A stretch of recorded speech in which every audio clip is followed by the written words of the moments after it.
തെക്കേ Chellanam saint George പള്ളിയിൽ പീഡാനുഭവ തിരുക്കർമ്മങ്ങൾക്ക് തുടക്കമായി. പള്ളിയുടെ ചരിത്രത്തോളം പഴക്കമുള്ള പുരാതന മാതൃകയിലുള്ള യേശുവിന്റെ പാസ്ക് രൂപമാണ് യേശുവിന്റെ പീഡാനുഭവത്തിന്റെയും കാൽവരിയിലെ കുരിശുമരണത്തിന്റെയും ഓർമ്മ പുതുക്കലായ ദുഃഖവെള്ളിയിൽ പൊതുവണക്കത്തിനായി വെക്കുന്നത്. വർഷങ്ങൾക്ക് മുൻപ് കുരിശിന്റെ വഴിയിലെ 14 സ്ഥലങ്ങളിലെ അനുഭവങ്ങളും വ്യത്യസ്ത ഭാവനയിൽ ചിത്രീകരിക്കാൻ കഴിഞ്ഞിരുന്ന ഈ രൂപത്തെ ഒരുക്കുന്നത് കാണാൻ ആയിരക്കണക്കിന് വിശ്വാസികളാണ് എത്തിയിരുന്നത്. കാണാം നമുക്ക് ആ പാസ്ക് രൂപത്തെ ഒരു നോക്ക്. Metro 7 news special സ്റ്റോറിയിലൂടെ.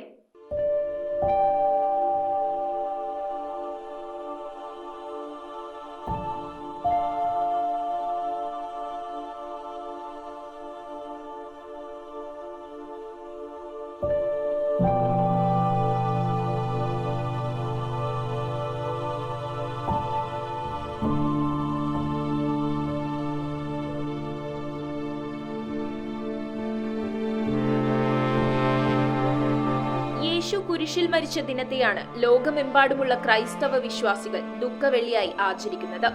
ഈ ദിവസത്തിൽ യേശു ക്രിസ്തുവിന്റെ പീഡാസഹനത്തെയും കാൽവരിമലയിലെ കുരിശുമരണത്തെയും ക്രൈസ്തവർ അനുസ്മരിക്കുന്നു. തെക്കേ ചെല്ലാനം സെന്റ് ജോർജ് പള്ളിയിൽ പീഡാനുഭവ തിരുക്കർമ്മങ്ങൾക്ക് തുടക്കമായി. പള്ളിയുടെ ചരിത്രത്തോളം പഴക്കമുള്ള പുരാതന മാതൃകയിലുള്ള യേശുവിന്റെ പാസ്ക് രൂപം ദുഃഖവെള്ളിയാഴ്ച പൊതുവണക്കത്തിനായി വെക്കും. 1 നൂറ്റാണ്ട് മുൻപ് ഒരുക്കിയ രൂപമാണിത്. രൂപത്തിന്റെ കാൽമുട്ട്, അരഭാഗം, തോൾ, കഴുത്ത് തുടങ്ങിയ ഭാഗങ്ങൾ ചലിപ്പിക്കാൻ കഴിയുന്ന പഴയ രീതിയിലുള്ള പാസ്ക് രൂപമാണിത്.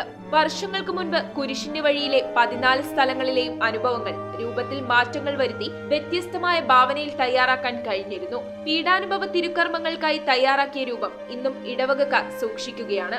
ഇപ്പോൾ ദുഃഖവെള്ളിയാഴ്ച മാത്രമാണ് രൂപം പുറത്തിറക്കുന്നത്.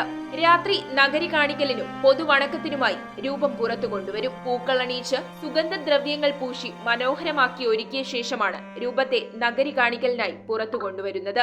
ആലപ്പുഴ രൂപത തെക്കേ ചെല്ലാനം സെന്റ് ജോർജ് ഇടവകയിലെ ഈ ഇടവക പള്ളി ഇവിടെ ഒരു ക്രിസ്തീയ സമൂഹം സ്ഥാപിതമായിട്ട് 180 കൊല്ലമായി.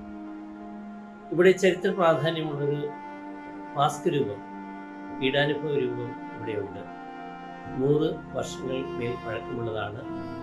ആ രൂപത്തിൻ്റെ പ്രത്യേകത ഓരോ ഭാഗങ്ങളും ചലിപ്പിക്കാം എന്നുള്ളതാണ്. പണ്ടുകാലത്ത് ഇത് കുരിശിൻ്റെ വഴിയിലെ 14 സ്ഥലങ്ങളിലും കൊണ്ടുപോവുകയും അത് അതിൻ്റെതായ രീതിയിൽ ആ രൂപം വ്യത്യാസപ്പെടുത്തി ചലിപ്പിച്ച് വിശ്വാസികൾക്ക് ഒരു പ്രാർത്ഥന അനുഭവം നൽകുകയും ചെയ്തിരുന്നു.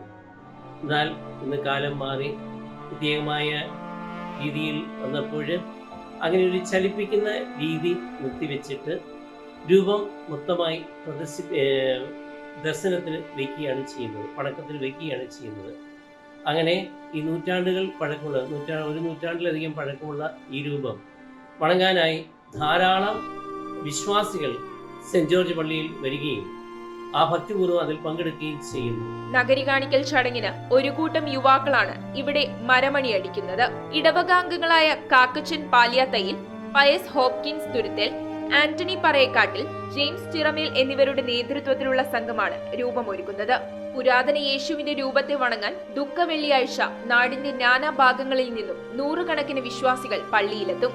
രൂപത്തിന് നേർച്ചയായി വൈകിട്ട് 7 മണി മുതൽ രാത്രി വരെ വിശ്വാസികളുടെ ദീപക്കാഴ്ചയും ഉണ്ടാകും. പീഡാനുഭവ തിരുക്കർമ്മങ്ങൾക്കും നഗരി കാണിക്കൽ, കബറടക്കം തുടങ്ങിയ ചടങ്ങുകൾക്കും വികാരി ഫാദർ ജോൺ കളത്തിൽ മുഖ്യ കാർമ്മികനാകും. 1970 കാലഘട്ടത്തിലാണ് അൽത്താര ശുശ്രൂഷകനായി ഞാൻ സെന്റ് ജോർജ് പള്ളിയിൽ വന്നു തുടങ്ങിയത്.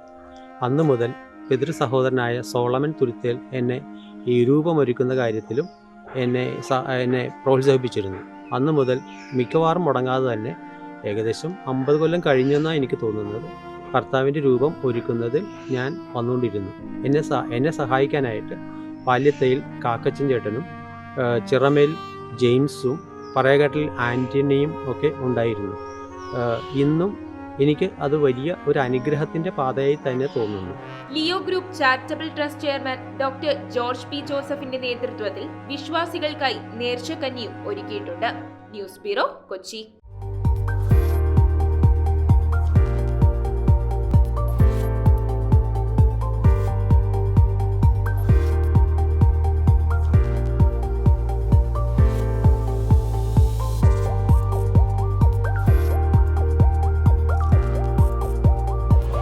Study German at International Language Academy, ELA Cochin. Grab your future in Germany and Austria.